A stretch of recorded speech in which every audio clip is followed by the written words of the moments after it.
Good morning, creative students. Here we are with our third day of art classes, just art fun while we're all home. And I hope everyone's keeping busy. Seems like a lot of you have been sending me your drawings and your collages and your paintings so far, so it's really encouraging to see everybody doing art at home. Over the course of the weeks that we're off, I may or may not be making some more videos and challenges for you as well. Today I gave you a little chance to get your materials ready early, so hopefully some of you got these things together. Like I said, these are things that we should all have in our house. And you can pause this little after I'm done explaining again if you need to go round these things up. So something to draw with, a good old Sharpie. If you just have a Crayon marker, that's fine too. Black is preferred. If you want to use a pencil too, but I think the Sharpie's going to show up better. Some type of adhesive. I found a glue stick. I don't have any Elmer's at home, so I found my Aleene's glue. Or you can use tape, just something to attach your pieces of paper with. And then of course you're going to need some scissors for cutting and all kinds of miscellaneous scrap papers. And I just literally dug these out of my scrap box or my recycling bin. I don't know about you, but we've been getting plenty of junk mail, all these sale flyers, envelopes coming in the mail, and instead of throwing them away, I'm prepared to recycle them. Before recycling them, we can upcycle them one time with a little art project. The subject matter that we're going to do today is a cute little whimsical owl, and he's just kind of cheerful. There's going to be a lot of variations on that, so if you want to change it, make it bigger, smaller, make a whole group of them, you have the opportunity to do that as well. So I'm going to talk to you a little bit about our elements, and there's 3 things we're going to focus on. You can add and adjust those as we go. Right over here at the top, we talk about line, shape, and color. Those top 3 are going to be our main things that we use. Of course, line's always important because you have to have lines to draw your shapes. So we'll talk about those in a minute. We're going to have just a few simple shapes that all of you should be able to do. Kindergarten all the way up to adults, because I think we have some adults doing this. Here comes my kitty. She might join us and be a guest star. And then the third one being color, and we can think about how we're using color in our color wheel, everything that you've learned in the past, especially since a lot of you participated in the color wheel challenge yesterday. So with that, I'd like to get started talking about the shapes. And there's just some basic shapes to start with. You don't have to practice these now, I just kind of want to show you. So the owl's body, we're going to make him very cartoony, not very realistic, although it'll kind of harken back to some things that we know are realistic of an owl. So we're going to start with this U shape for the bottom of his body, and then just a smaller spread out U like this that kind of dips down. Looks kind of like a little shield. So this is an owl shape that we've all done before. When you do these on your, here she comes. When you do these on your cutout copy, you might use your hand as a guideline. I would say probably no smaller than your hand, just because it becomes harder to make these shapes and cut them out. So that's one of the shapes. Another shape we're going to do is for the wings, kind of like a long, stretched out eyeball shape of football. We've done these for petals before. And you can adjust that. Of course, this really easy one, kindergartners, we know that one, triangle, that's going to be his beak. And then, what's this one? Circle. And then we're going to do kind of like that little area on the top of the owl's head. It's like a stretched out triangle like this. So those are the main shapes we're going to do. And if yours are a little crooked, if they're not perfect, it's okay, because these are animals in nature, and sometimes it might give it a more interesting creative look. So to start with, I would find a little piece of paper that you want to use for your owl's body. And I have, what is this here?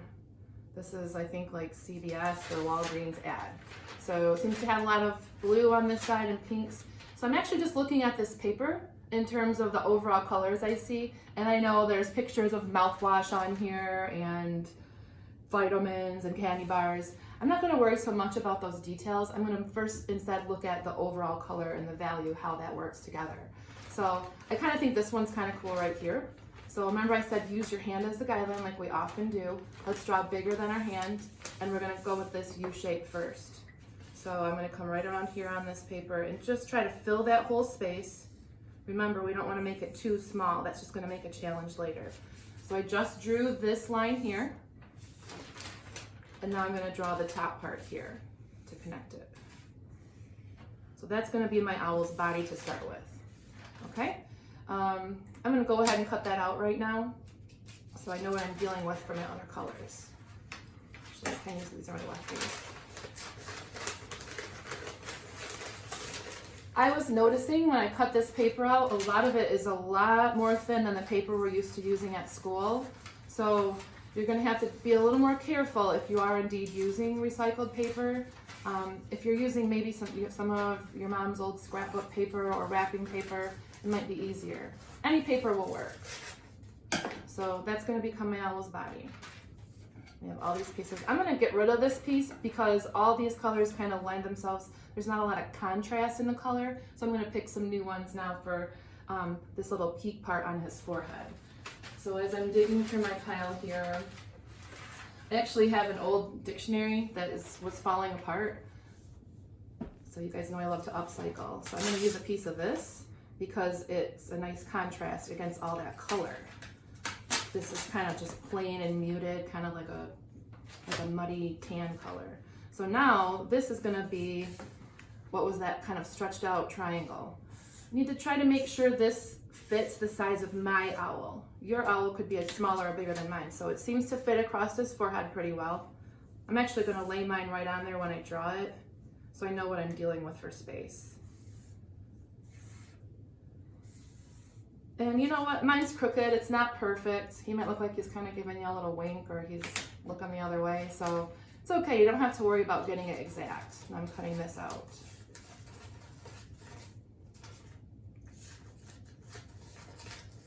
If you don't like your lines showing, you can flip over and use back. Then no one's going to see it. It's your secret. So now I've got a little body and his little forehead. For his eyes, we're going to do the challenge where we do two things that are the same, and so it's symmetrical. And what I love to use for this, and you can always find these papers, maybe your parents get a lot of mail like this and they just throw it in the recycling bin. Instead of just using it, you can always open up the envelope. This is a nice blank surface that's white to draw on. So I'm going to use that for my eyes. I like a nice bright eye against all this color. It'll make them pop out a lot more. So to make two that are matching, I'm going to fold it like we've always done. And I need to make sure this eye size matches. So this is going to be the circle. So this is the shape we're doing next. And I want to make sure that the proportion matches. I'm drawing on the yucky side that has all the words, so when I flip them over, it's clean. So this is the size I'm going to do. And since we're talking about symmetry, I only have to draw it one time, even though I'm going to have two eyes. So there's my circle. I'm keeping my paper folded, and now I'm going to cut out my eyes. If you unfold it, you'll end up with one. If you keep it folded, you'll always have two. By the way, if you guys want to save these little envelopes here, we might do a project with that in a couple weeks or next week. Stay tuned. Okay, so now I have, ta-da, two eyes. So I'm getting going on my owl here. Next, we're going to work on this shape, which is, I believe, an ellipse. It's kind of pointed on the ends, kind of like an eyeball shape or a football. It's real stretched out. So it's like an oval with points on the end. And for that one, that's going to be his wings. So I want it to contrast against this blue and pink that I have going. So I'm digging in my sale flyers here. Here's one from Ace Hardware. Let's see if anything in here looks good. I'll use this one. That's mostly kind of whites and greens. So once again, I'm going to fold it in half. And I only have to draw this shape one time because I'm going to cut it out to make two that are symmetrical. So that seems like a good size for this owl that I have that I'm working on. And keep it folded while you cut because that'll make you two. And then you have all this paper left for your recycle bin. And now I've got some wings on there. And then, of course, we still need to add his beak. Beaks are a little more challenging to find if you're looking just in your recycled paper because you should find a color that seems realistic for a bird's beak. I like to find oranges and yellows and something in this color family. So I could dig through all these ads for a while and I could probably find something that's orange, but I happen to have some scrap paper from school. Somebody painted with watercolor. It's this really beautiful goldenrod color, I'll call it, or macaroni and cheese color like we call it at school. So I'm cutting out the triangle, this last shape here. And while I have it cut out, right now on my Sharpie ready, I'm going to give it 2 little nostrils as breathing holes, so it's ready. So there is the beginning of my owl. Now I just need to put it together and do some Sharpie detail, and that's where the line work's going to come in, and you know, making that all happen together. So I'm going to go ahead and use a glue stick. You could, like I said, you could use, if you have whatever kind of glue at home, if you have some craft glue. If you have liquid glue like this, you don't need much. This paper is so thin. So remember the whole dot, not a lot, and a little bit is better than a lot, so it doesn't make the paper all goopy, especially with this real thin paper. The other thing you can do, because I realize some of you might not have glue at home right now, is just use Scotch tape, which isn't perfect, but it would work. If you know how to pull off a piece and roll it, that's one way to keep things attached. If that's too hard for you, you could always just, you know, pull a piece like this, position your wings or whatever you're taping down and tape those too. So either way works. I'm going to go ahead and glue mine right now. So that one I got glued down. I like to put this little piece covering up his eyes a little bit. It gives it nice overlap, and it kind of gives it more of a little bit more of a realistic feel, I think, for an owl. But you could move yours if you want. All right, I think everything's attached pretty well. So those are my shapes. We've done overlapping, we talked about color contrast, we talked about symmetry. The 2 symmetrical things are the eyes and the wings because they're balanced. Line of symmetry on this guy would be right down the middle. Now if you wanted to change it a little bit and make them off center, that might be an interesting approach too if you did an extra one. I don't know, you could try it. The other thing to think about is if you do have a bigger piece of paper and anything for a background, it could be, I don't know, an old drawing you took home, or I have like, you know, I have a painting in here that I started and never finished. You could put it on a background. I've got an old map, scrapbook paper, or in this case I could just use printer paper from your, you know, your parents' printer. It might fit on that page. If it's a lot bigger, that's fine. You can use something else for it, or you don't even have to have a background. If you do have a background, you could glue it down and then you could actually draw on the background too, or paint or collage. You could add an environment for your owl. So there's that. And now we're going to talk about the other element, which is line, and this is where it really matters because details matter. So we're going to do a lot of repeating our shapes and creating somewhat of a drawn texture effect. So what I like to do is a curved line, or like a scallop, where you're doing several U's hooked together, or you could do little V's. This creates the illusion of little feathers. So you could put those across his belly like this. And what's going to happen is all that, the busy patterns and texture of your newspaper or your ads are going to kind of go away, and we'll see your black lines more.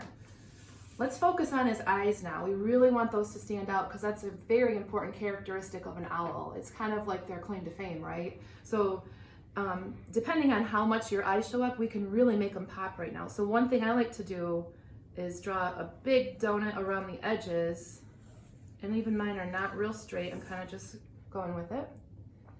If your paper is really wet, by the way, from the glue, you might need to wait a little time for it to dry in between.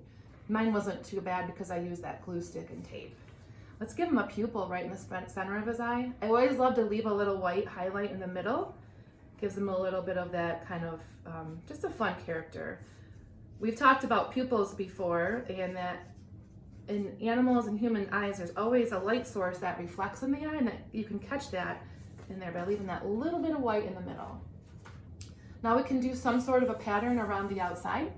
One thing to do would be just straight lines radiating out from the center. You could repeat this all the way around. Another option would be a zigzag. A lot of us have been practicing those. You could do a combination of lines and zigzags. You can incorporate a dot pattern. It's really up to you, and that's what makes them fun and individual. So let's see, I'm gonna do some lines coming out from here. A few dots, and maybe a little zigzag. That just kind of helps his eyes to stand out. I'm actually gonna take it one step further on mine and draw out here a little out more. Kind of creates that feather pattern that's around their eyes. Because their eyes themselves aren't necessarily that big, it's the feathers that form around them making like a circular mandala. So I'm gonna make that, kind of push and exaggerate that.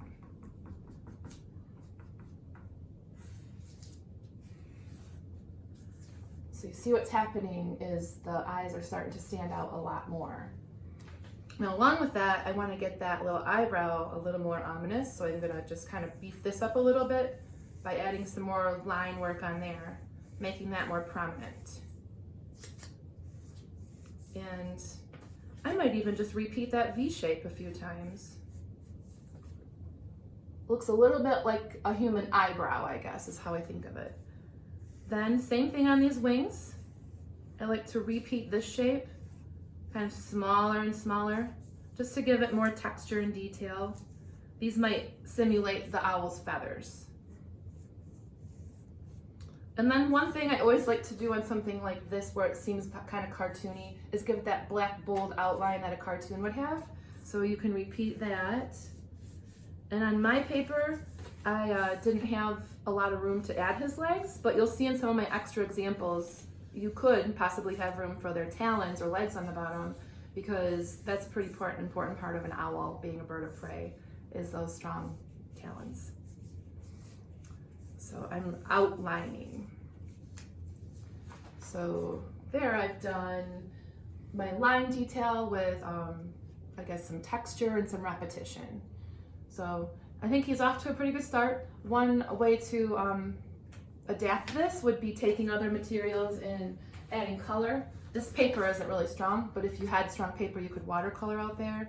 You could take some oil pastels and have some fun doing some blending back here in the sky. You could even put a moon in the background, mix together some of the other medium you've been practicing with. So I'm just gonna take a couple other ones that I've started and give you some examples of the variety you can do, just to show you the difference. So here's one guy that's sort of done. Here's one that I started earlier. It's quite a bit bigger. So as you can see, this one is not gonna fit on that copy paper, but it's all the same things, starting with that shape, again, the U, and then repeating this part smaller.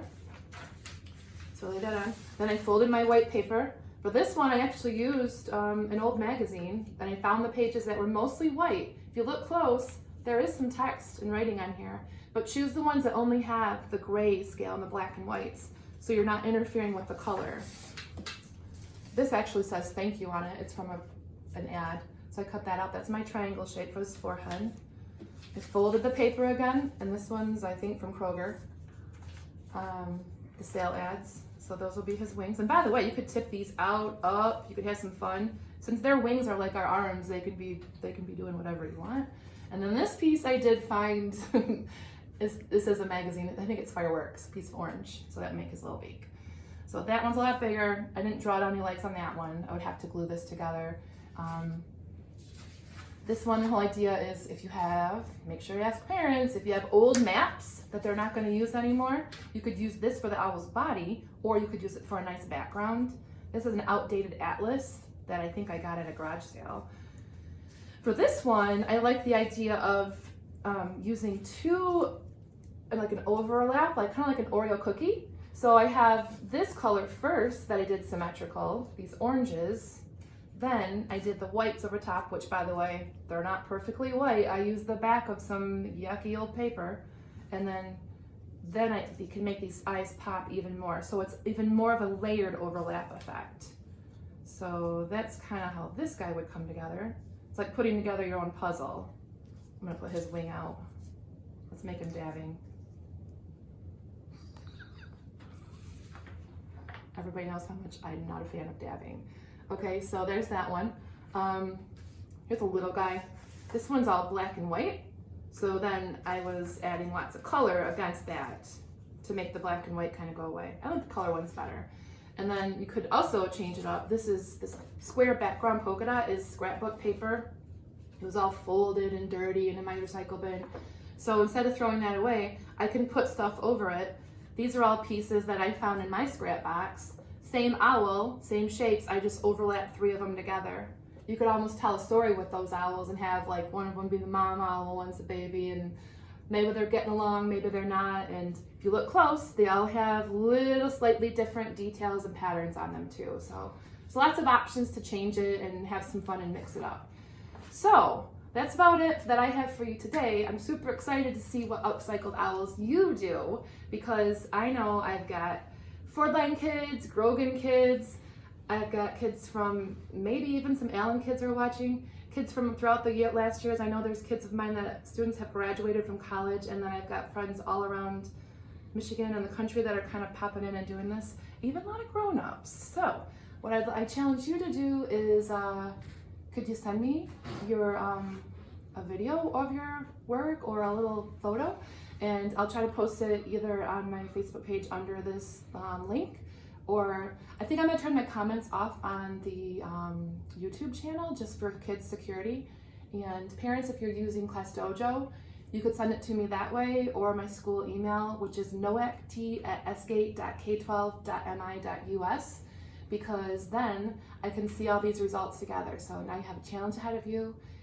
If you spend the whole afternoon working, you could get a whole bunch of owls put together. So I'm excited to see what everybody does, and keep on creating, and don't rush, because good art takes time. All right, bye guys.